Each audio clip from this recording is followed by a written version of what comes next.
Welcome to History in Audio. I'm Hugo. And I'm Paul. Today, we're tackling what might be the most famous disaster in human history. A ship so grand, so enormous, so seemingly invincible, that when it sank on its very first voyage, it didn't just shock the world, it shattered an entire era's faith in progress itself. We're talking about the sinking of the Titanic. April 1912. And Paul, I think most people feel like they know this story. The iceberg, the band playing, I'm the king of the world. But there's so much more going on here, isn't there? There really is, and some of what people think they know is flat out wrong. So let's start with what the Titanic actually was. She entered service on the 2nd of April 1912 as the largest ship in the world, one of 3 Olympic-class liners built by Harland and Wolff in Belfast.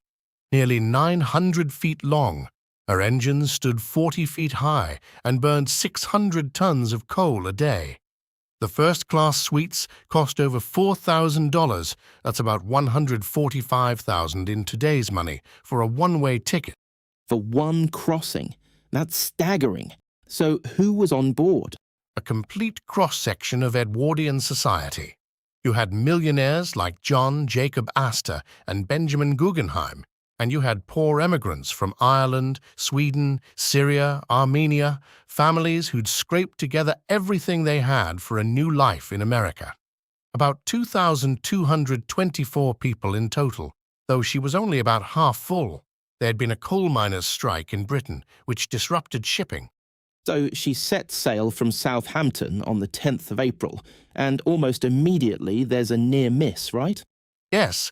As Titanic left port, her enormous displacement created a surge that snapped the mooring cables of a nearby ship, the SS New York, and swung it stern first towards the Titanic. They avoided a collision by about 4 feet, an omen perhaps, though nobody saw it that way at the time.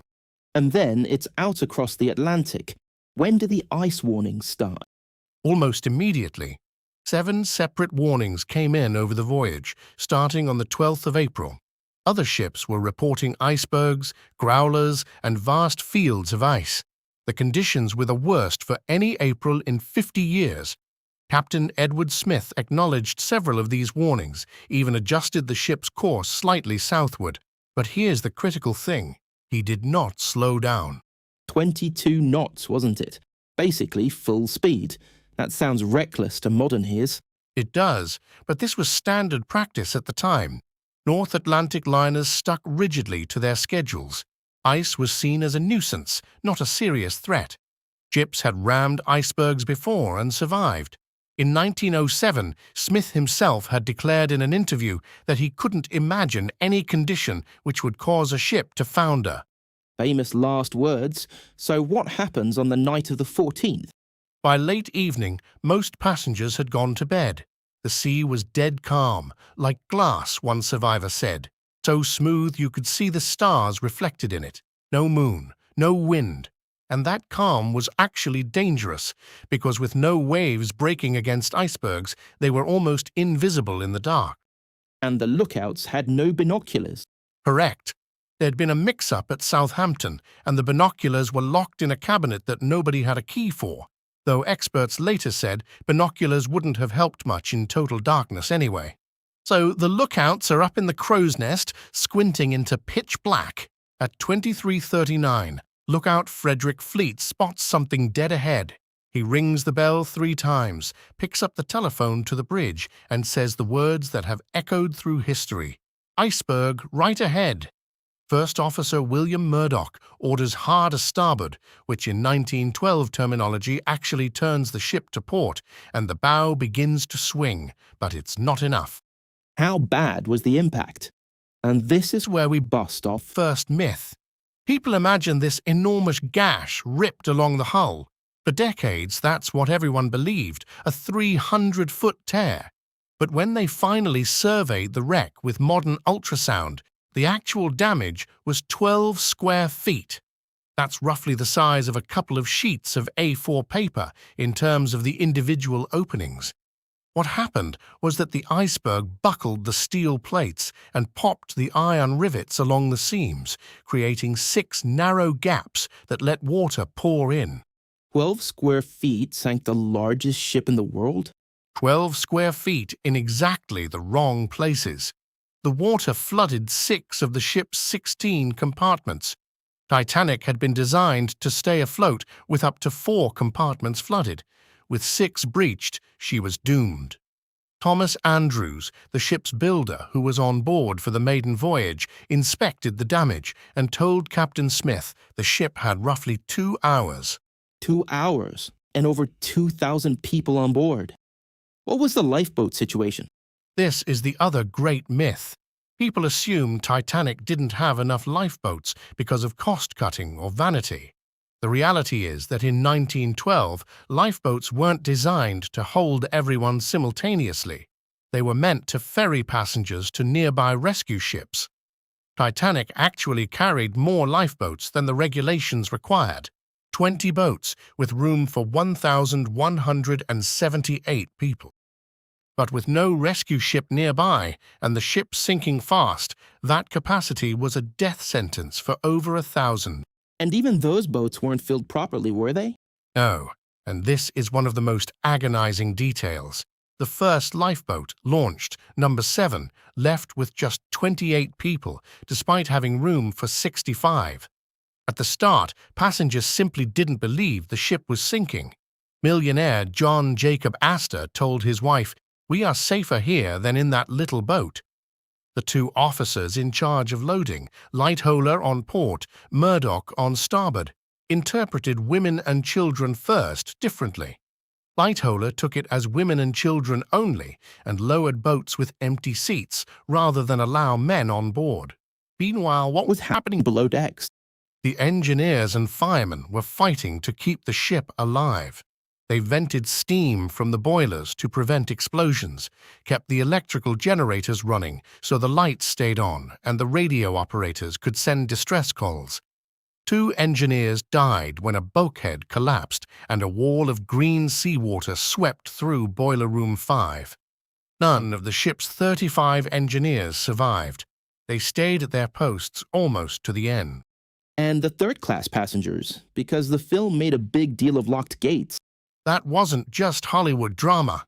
Third-class passengers were segregated at the far ends of the lower decks. It was actually required by U.S. immigration law to control disease. Some gates were locked and guarded by crew members. An Irish survivor, Margaret Murphy, wrote that sailors fastened the doors and companionways while women and children prayed and cried below. Many third-class passengers simply couldn't find their way to the boat deck. Only 34% of third-class children survived, compared to 100% of second-class children. That's a devastating statistic. Now, there's one detail I think haunts people more than anything else. The Californian. The SS Californian was stopped in an ice field just 10 to 12 miles away. Her sole captain, Stanley Lord, had sensibly halted for the night. But at 23:30, 10 minutes before Titanic hit the iceberg, her sole radio operator switched off the set and went to bed. Her officers saw Titanic's distress rockets, 5 of them. They reported it to Captain Lord, who did nothing. If that radio operator had stayed at his post just 15 minutes longer, hundreds of lives might have been saved. That's the counterfactual that really gets me. 15 minutes. There's another one. When Murdoch spotted the iceberg, he ordered the engine stopped or reversed, but that actually reduced the rudder's effectiveness. Some historians argue that if he'd maintained speed and simply turned, Titanic might have missed the iceberg entirely. So the very act of trying to avoid it may have sealed her fate. Tom, take us through those final minutes. By 2 in the morning, the bow is deep underwater. The stern is rising out of the sea. Hundreds of people are clinging to the rails at the back of the ship. Then, at about 2:15, the ship's structure fails. She breaks in two around the area of the engine room hatch, one of the weakest points in her structure. The bow section plunges to the bottom. The stern settles briefly, then follows. At 2:20, the Titanic disappears. The whole thing, from iceberg to ocean floor, took 2 hours and 40 minutes. And then silence? Not at first. The water was -2 degrees Celsius. Over 1,000 people were in it. One survivor described the sound as every possible emotion of human fear, despair, agony. Jack Thayer compared it to locusts on a summer night.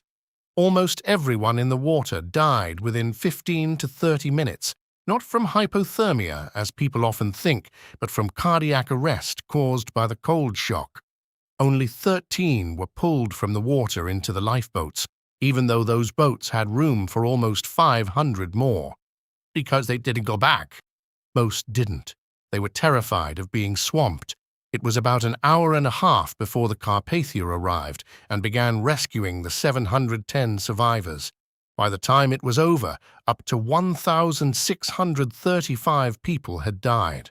And those human moments from the deck, the ones that have become part of the legend, are they real? Many of them, yes. Ida Strauss, wife of the Macy's department store owner, refused to leave her husband, Isidore. She told him, "We have been living together for many years. Where you go, I go." They sat down together in a pair of deck chairs. Benjamin Guggenheim changed out of his lifebelt into top hat and evening dress, saying he wished to go down like a gentleman. And the band, they really did keep playing. There's debate about whether the final song was Nearer My God to Thee, but multiple survivors confirmed the musicians played until the very end. Though, why did it matter, beyond the human tragedy? It changed everything.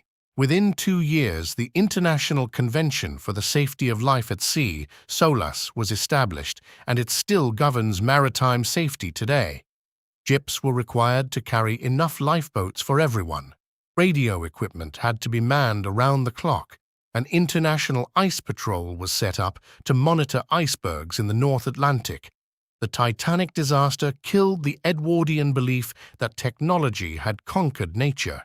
It was, in a sense, the end of an age of innocence. A ship so magnificent that its destruction forced the world to rewrite the rules. That's the Titanic.